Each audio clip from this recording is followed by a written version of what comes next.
पूरे ब्रह्मांड में जुबान ही एक ऐसी चीज है जहां पर जहर और अमृत एक साथ रहते हैं। सबसे अधिक घाव यदि कोई पहुंचा सकता है तो वो है हमारे शब्द, हमारे वचन।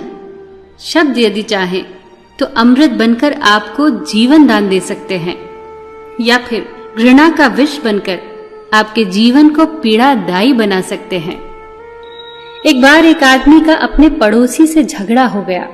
उसे इतना क्रोध आया कि उसने अपने पड़ोसी को बहुत अपशब्द कहे। जब क्रोध शांत हुआ तो उसे बहुत पछतावा हुआ। वो अपने गुरु के पास गया और उनसे विनती की कि ऐसा कुछ करिए कि सब पहले जैसा हो जाए। इस पर गुरु ने कहा, खूब सारे पंख इकट्ठा करके बीच चौराहे पर रखकर फिर यहाँ आओ। आदमी ने ऐसा ही किया और वो फिर गुरु के पास पहुंचा। अब उसके गुरु ने कहा कि जाओ और सारे पंख इकट्ठा करके अब उन्हें मेरे पास लाओ। इस पर उस आदमी ने पूछा, ये कैसे संभव है? अब तक तो वहां एक पंख भी न होगा। गुरु ने मुस्कुरा कर कहा, बस यही तो होता है शब्दों के साथ भी। शब्दों का चुनाव जहां भी थोड़ा सा भी गलत हुआ फिर कुछ भी पहले जैसा नहीं रहता। शब्द संभारे बोलिए, शब्द के हाथ न पाओ। एक शब्द औषधि करे, एक शब्द करे घाव। किसी की अच्छाई का इतना भी फायदा मत उठाओ कि वो बुरा बनने के लिए मजबूर हो जाए। बुरा हमेशा वही बनता है जो अच्छा बनकर टूट चुका होता है। पसंद करना और प्यार करना दोनों अलग अलग चीजें हैं।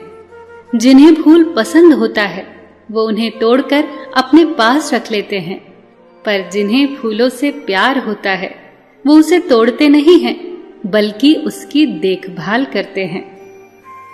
मूल्यवान वो नहीं जो ग्रहण किया जाता है, बल्कि मूल्यवान तो वो है जो पचाया जाता है। क्योंकि भोजन यदि ना पचे तो रोग बढ़ता है, बात न पचे तो चुगली बढ़ती है, प्रशंसा यदि ना पचे तो अहंकार बढ़ता है, और राज न पचे तो खतरा बढ़ता है। दुख न पचने पर निराशा बढ़ती है, और सुख न पचने पर पाप बढ़ता है। इसीलिए जो भी मिले उसे पचाना सीखिए। इसी में जीवन का सार है। खाली हाथ ही रह जाते हैं वो लोग जो दूसरों की खुशियां छीन लेते हैं। जीवन में जो भी करो पूर्ण समर्पण के साथ करो।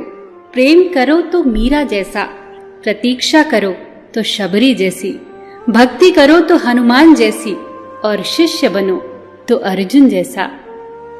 फकीरों की सोहबत में बैठा कीजिए, बादशाही का अंदाज खुद ब खुद आ जाएगा। प्रभु कहते हैं, तुम किसी का कुछ न बिगाड़ो, मैं तुम्हारा कुछ न बिगड़ने दूंगा। घड़ी को सिर्फ देखो मत, बल्कि वो करो जो घड़ी करती है। बस चलते रहो। अगर रास्ता खूबसूरत हो तो पता करो कि किस मंजिल को जाता है, लेकिन अगर मंजिल खूबसूरत हो तो रास्ते की परवाह कभी मत करो। वर्तमान से सुख लेने का प्रयास करो। भविष्य तो कपटी होता है जो केवल आश्वासन देता है, गारंटी नहीं। छोटी छोटी खुशियां ही तो जीने का सहारा बनती हैं। इच्छाओं का क्या है, वो तो पल पल बदलती हैं। जीवन में दो लोगों का होना बहुत जरूरी है। एक कृष्ण का जो ना लड़े फिर भी जीत पक्की कर दे, दूसरा कर्ण का जो हार सामने हो फिर भी साथ न छोड़े। और ये अंतिम पंक्तियां आप सभी के लिए। दुआ मिले बड़ों से, साथ मिले अपनों से, खुशियां मिले जग से, रहमत मिले रब से, प्यार मिले सबसे, बस यही दुआ है रब से। सब खुश रहे आपसे और आप खुश रहें सबसे। सबका ख्याल रखना पर अपना भी ख्याल रखना। हमेशा मुस्कुराते रहना, कभी अपने लिए तो कभी अपनों के लिए।